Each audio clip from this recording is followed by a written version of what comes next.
Hello, welcome back. So today I'm going to be doing my sum up of what I watched in February and if I liked them, why I liked them. So the first film that I watched was Knock at the Cabin. I saw this at the cinema with a friend. I haven't read the book. I would really like to read the book. It's been on my wanted to read list forever.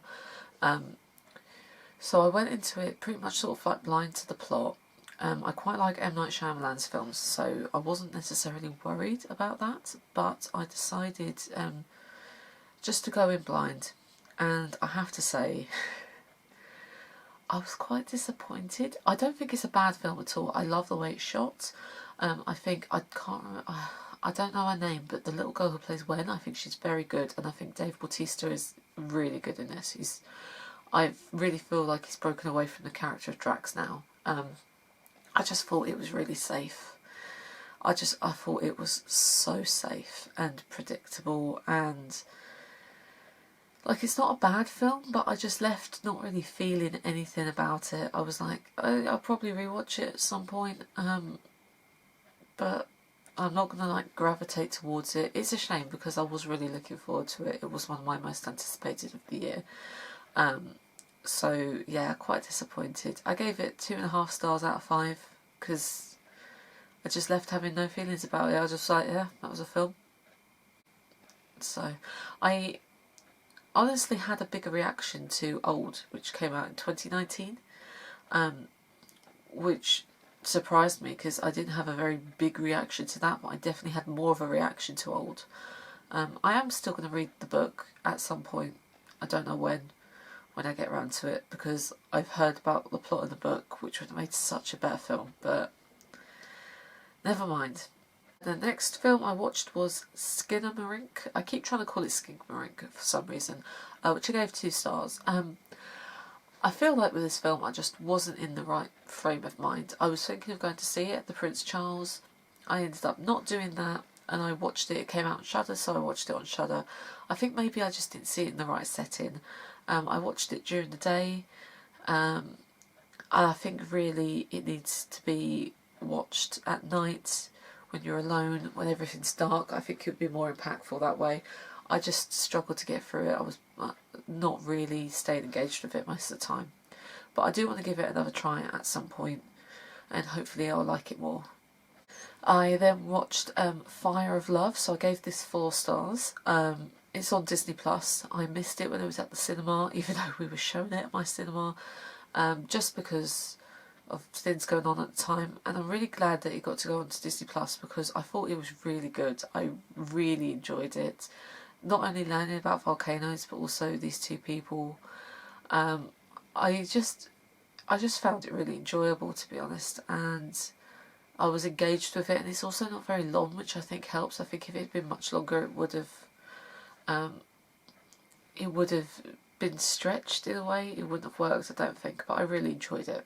Okay, the next film I watched after that was The Whale, which I saw in the cinema with my friend, and oh my god, I love The Whale so much. I loved it so much. I thought it was heartbreaking and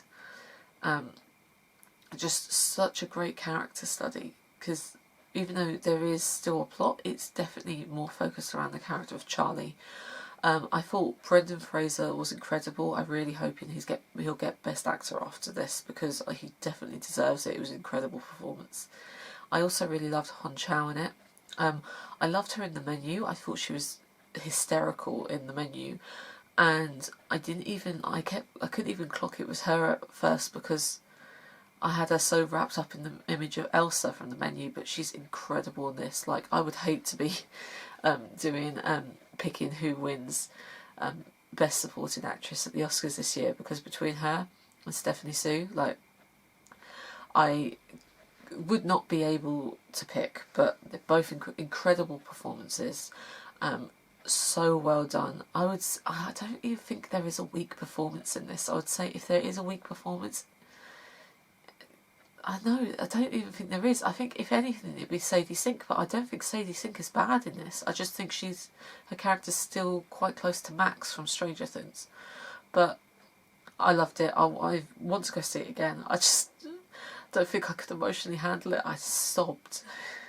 Then I watched Burial on Mubi, which is it's a short film talking about this Lithuanian power plant. It's a bit like Chernobyl. I thought it was kind of heavy-handed with some of the iconography. There's a snake that features quite heavily in it. I feel like I learnt a bit. I gave it 3 stars out of 5 because I did feel like I learnt, and I did like the iconography, even if it was quite heavy-handed. But I feel like it could have been even shorter than it was. It seemed that it was mainly iconography and imagery rather than actual information, if that made sense. Alright, another 5-star film now. So I rewatched Spirited Away. It's on Netflix still, and it was the first anime film I watched, the first Studio Ghibli film. I love it. I really love how I love the folkloric elements, and I love the magic in it. I think it's a perfect film. It's fantastic, and I hadn't watched it for a few years, so it was nice to sort of remind myself of it, because I definitely got into a house moving castle phase for a while, which I think I like more than Spirited Away.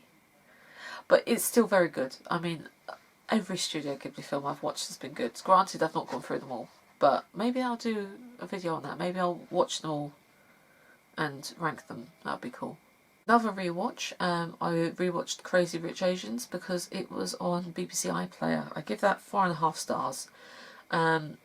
I really love Crazy Rich Asians. I'm not a big rom-com person, but I really like this one. I really like the imagery of Singapore that they use, even though I'm very aware a lot of it's filmed in Malaysia. I really love the performances. Michelle Yeoh has my entire heart, as we all know. She has for years. I love the fact that it's so bright and colourful and dramatic. On the rewatch, I was like, oh, I wish they developed certain characters more. Some of them do seem to be stereotypes, but I also kind of feel like that's because they're not given a lot of screen time, particularly Astrid.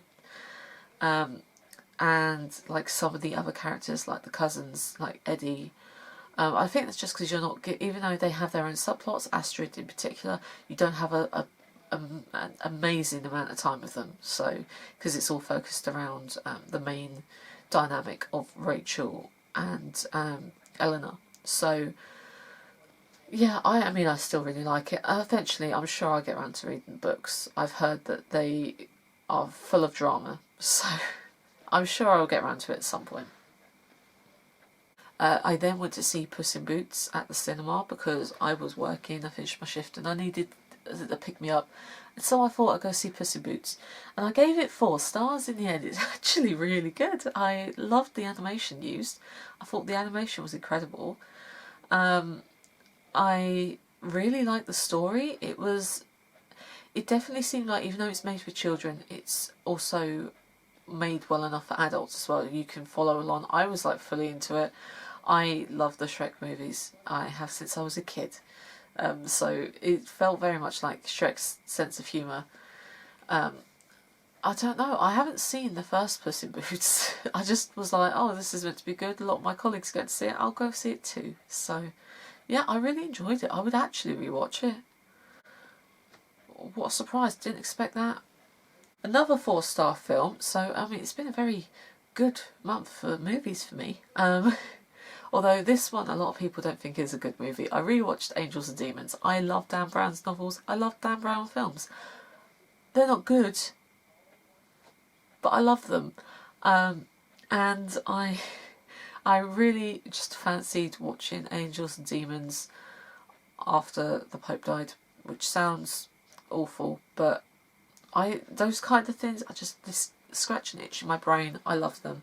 I think this one's probably the best one out of the 3 films. I mean, the Da Vinci Code's quite good, but I really like the conceit in this. I really like it's got such a... I always forget Stellan Skarsgård's in this, and then I'm like, who is he? And it's Ewan McGregor, and I think it's fun. It's just a nice way to spend 2 hours, isn't it? Just fun way. I love his novels as well. I probably have to reread some of them this year. I read one last year, was it? The Lost Symbol, which I hadn't read. So maybe I'll have to look out for Inferno, because I don't think I've actually read that one either. I also watched Mother this month. It's the Bong Joon-ho film from, was it 2009, and it's on ITVX in the UK, which was a big surprise to me because I kept going to watch it on BFI Player and Movie and stuff, and it wasn't on there. But it's on ITVX now, which is great. It's accessible to a lot of people. Obviously, after seeing Parasite, we all realised what talent he is. We haven't seen so much over here, and I've wanted to watch this for ages. I just have not been able to either find it or get round to it when it was available because I was busy. So I'm so glad I finally got to see this, and on ITVX. That's a really great way for people to be able to see South Korean film and stuff like that. More accessible to people who possibly aren't able to have things like BFI Player, the specialist streaming services. I did enjoy it. I thought maybe it was slightly long. I gave it 3.5 stars. I don't think it's as good as Parasite, but I do think it's a good film. And the third act is devastating. But then he does know how to do that, doesn't he? I really want to watch some more of his films. I'm so glad that I finally got around to watching this one because I've heard so many good things about it. So I think he also did Memories of Murder, if I'm right. So I'm going to look for that one next. So my third last film of the month was The Invitation. So The Invitation is the Nathalie Emmanuel film from 2022, I believe. And I saw it on Sky Cinema. I rated it 2 stars out of 5. That's better. So this film follows the character of Evie, who is American and finds out that she has family in Britain. I think it's meant to be England. And she finds out they're all vampires. So I don't think that's a spoiler because where I used to work, we had a big screen for where they would play movie trailers, and I saw the trailer for The Invitation multiple times, and I definitely saw vampires in it, but I didn't realise that's meant to be a plot twist. I thought the imagery in this film was really great, but it did very much seem to me at the beginning of the film that it was an American's idea of British old money and British aristocracy, because they talk about how the building is like hundreds of years old, and I looked at it and I was like, that's a new build, or easily a new build, and it just doesn't really seem to fit. It doesn't seem like they did a lot of research. I thought Nathalie Emmanuel was amazing, but the plot and the script gave her nothing to do, and even though a lot happens, it also feels like not a lot happens. Honestly, I feel like if the film had, the first half of the film had been the plot of the actual film, and the second half had been her as a vampire, like trying to kill other vampires, that would have been so much better. I was just so disappointed by this. I'm really glad I didn't see it at the cinema. It was on Sky Cinema, so I thought I'd give it a try. And I'm really glad that is what I did in the end, because I think if I watched it in the cinema, I would have been really overly disappointed as compared to what happened. So I had a cinema day at the end of the month. I went to 2 different cinemas. I saw 2 different films. The first one was Broker, which is the new one by Hirokazu Koreeda. Now, I love his films. He's easily one of my favourite directors. This one I rated a 4 out of 5. I thought the plot was a fantastic idea. And I really thought the characters all seemed really human. He does have a very good knack of directing actors, I think, especially child actors, because the little boy in this is so good.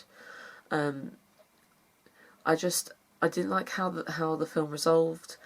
It resolved in the most logical way. I wanted it to be a bit happier, but I suppose that's life. You get bittersweet endings, don't you? I don't think it was my favourite of his films. I preferred Shoplifter and Like Father Like Son to this, I think, but it's still very good. I'm still really glad I saw it, and I really hope that it does well in the awards season, because I think he deserves it. And my last film that I ended the month on was Cocaine Bear, which I'd wanted to see just because it looked like fun, and it was fun. It's literally what it says on the tin. It's 90 minutes of action, comedy.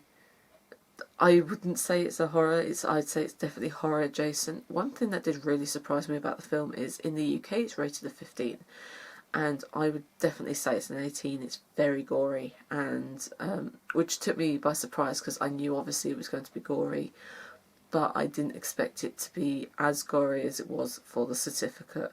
But I had a lot of fun watching it. Would I rewatch it? Probably not. I think it'd be a really good one to watch with friends on a movie night, but I'm probably not going to rewatch it by myself. But you know, I'm glad I saw it. So that's that. So I gave that one a 2.5 out of 5 because I thought it was definitely better than The Invitation, but I wouldn't say it's like a great film. Thank you for watching my sum up of the month of what I watched. I hope this maybe inspired you to see some of these films. There were a lot of really good films this month. Thank you for watching, and I'll see you soon. Bye.